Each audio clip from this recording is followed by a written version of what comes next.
sebagai sebuah negara yang pernah menjadi negara besar di zaman dulu guys ya. Turki ini pastinya memiliki banyak tradisi yang masih ada sampai sekarang dan cukup menarik. Nah, apa saja itu? Ayo ikuti bahasanya berikut ini.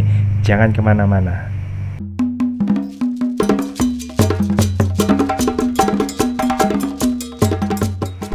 Assalamualaikum warahmatullahi wabarakatuh. Apa kabar semuanya guys? Ketemu lagi di Ensiklopedia Budaya. Oke guys, kita ke Turki lagi ya guys ya. Dan kali ini saya ajak Anda untuk mengetahui gimana sih festival-festival yang diadakan di Turki.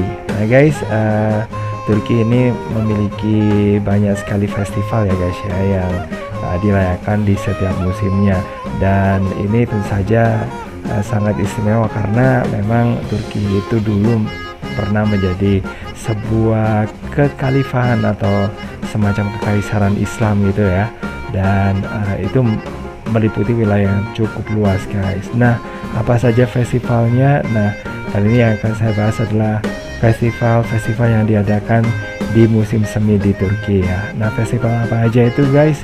Yang pertama adalah festival tulip. Nah, ngobrolin soal tulip, nah kita pasti akan memikirkan bahwa tulip itu berasal dari Belanda. Tapi jangan salah guys, Turki ini sebenarnya adalah negara di mana bunga tulip itu sendiri itu berasal ya guys ya, yang dari Belanda maksudnya.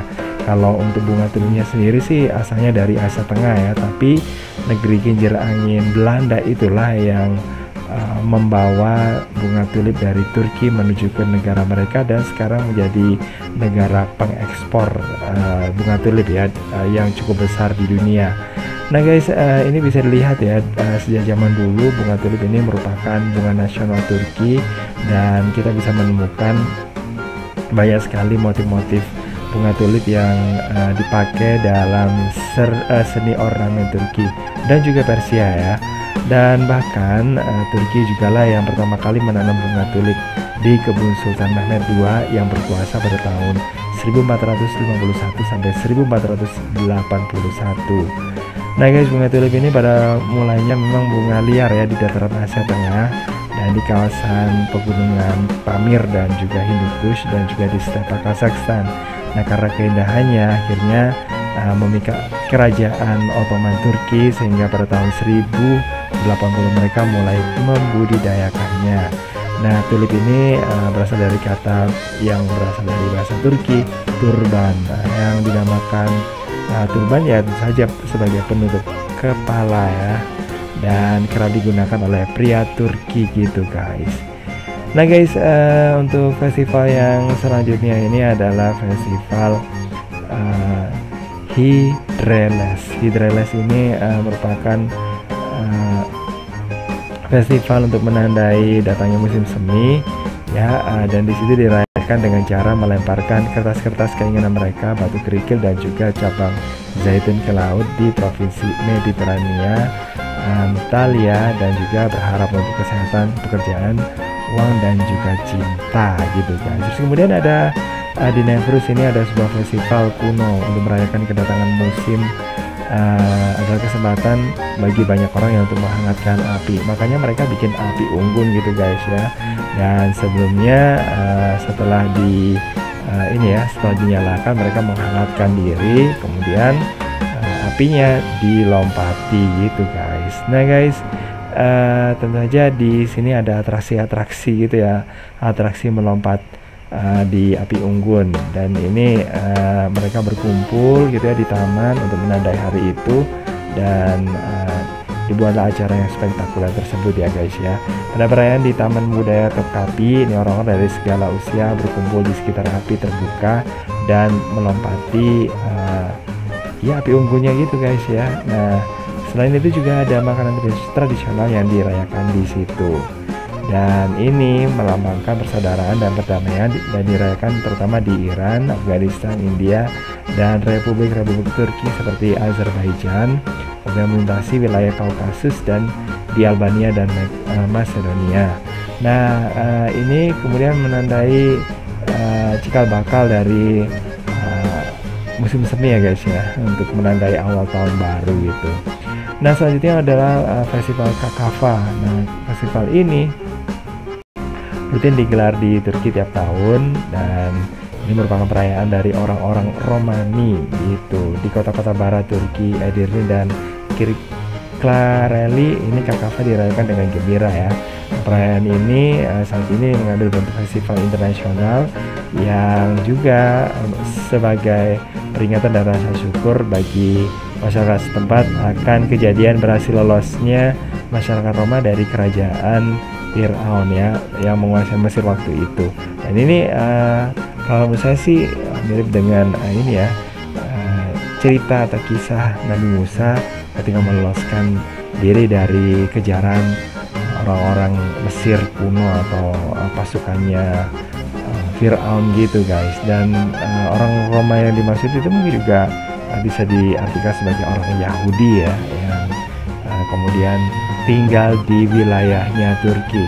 Nah selain festival ini, ini ada juga festival yang cukup dinanti ya bagi para penggemar coklat. Nah ini dia festival ini coklat dan juga festival dessert gitu ya. Nah di sini kita akan menemukan berbagai macam makanan ya, dan juga mungkin semacam minuman gitu ya yang ada kaitannya sama coklat ya.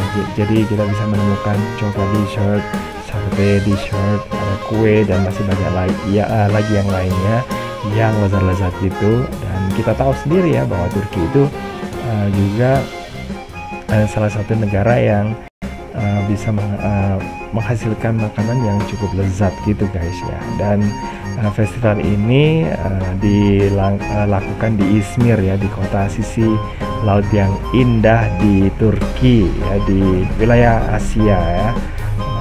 Di festival ini juga selain ada makanan-makanan gitu yang berbau coklat-coklat gitu ya, meskipun Turki bukan penghasil coklat ya tapi mereka juga ini ya bisa menghasilkan makanan yang cukup lezat. Dan di festival ini juga dipertunjukkan ada seni, ada fashion, ada juga tarian, dan tentu saja para penggila coklat harus datang ya ke festival ini.